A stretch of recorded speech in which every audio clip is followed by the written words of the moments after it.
Let's look at a basketball player named Jake. He goes up for a rebound, lands awkwardly, and hears that unmistakable snap in his wrist. The routine from there is standard. You head to the hospital, an X-ray confirms the break, and a doctor wraps your arm in a hard cast. Most people assume the work is done at this point. You sit back and wait, under the impression that the cast is the primary force fixing the bone. The cast provides a static physical barrier to keep the pieces aligned. It does not possess any internal healing properties of its own. Inside the wrist, down in the jagged crevice of the bone, the limb is in a state of biological emergency. Millions of cells are responding to a massive structural failure. Your body has to solve a series of immediate problems. It must clear away microscopic debris, bridge a physical gap, and rebuild solid tissue without shutting down the surrounding systems. The body manages this recovery through a sequence of 4 distinct biological phases. The instant the bone snaps, tiny blood vessels inside the bone tear open, completely flooding the break zone with blood. In this case, the localized blood clot is a vital first solution, forming a hematoma that serves as an emergency quarantine zone.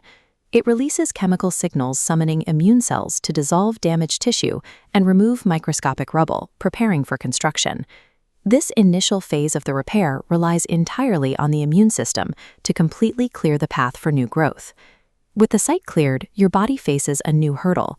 The fracture is unstable, but manufacturing dense, hard bone takes significant time. To compensate, the body deploys a soft callus. Special cells rapidly weave a flexible, fibrous matrix of collagen and cartilage to connect the gap. This soft bridge is highly fragile. Because it is pliant, removing the cast too early can cause the new connection to fail under physical stress. At this stage, your body prioritizes rapid stabilization over permanent structural strength. Once the bridge is stable, the permanent construction crew arrives. These specialized bone-building cells are called osteoblasts. Osteoblasts deposit minerals like calcium and phosphorus onto the scaffolding, slowly transforming the flexible cartilage into hard, mineralized bone. This process, called ossification, takes several weeks. The bridge becomes increasingly dense until it fuses the broken pieces back together with real bone tissue. Even after the doctor removes the cast, the biological project is still running. The final phase is a months-long remodeling process. Cells remove excess bone bulk and reinforce specific areas based on the physical weight and movement you place on the limb. Your body optimizes the repair until the bone's mechanical strength is restored and the original fracture line is virtually undetectable. Months later, Jake is back on the court. His wrist can withstand this powerful force because his body followed its cellular blueprint to completion. This cellular repair crew operates under a strict logistical constraint. Because your body is actively manufacturing new tissue, it is entirely dependent on the raw materials you provide. Inadequate sleep, low protein intake, and vitamin D deficiencies delay the execution of the repair. These choices determine how quickly the factory can finish the job.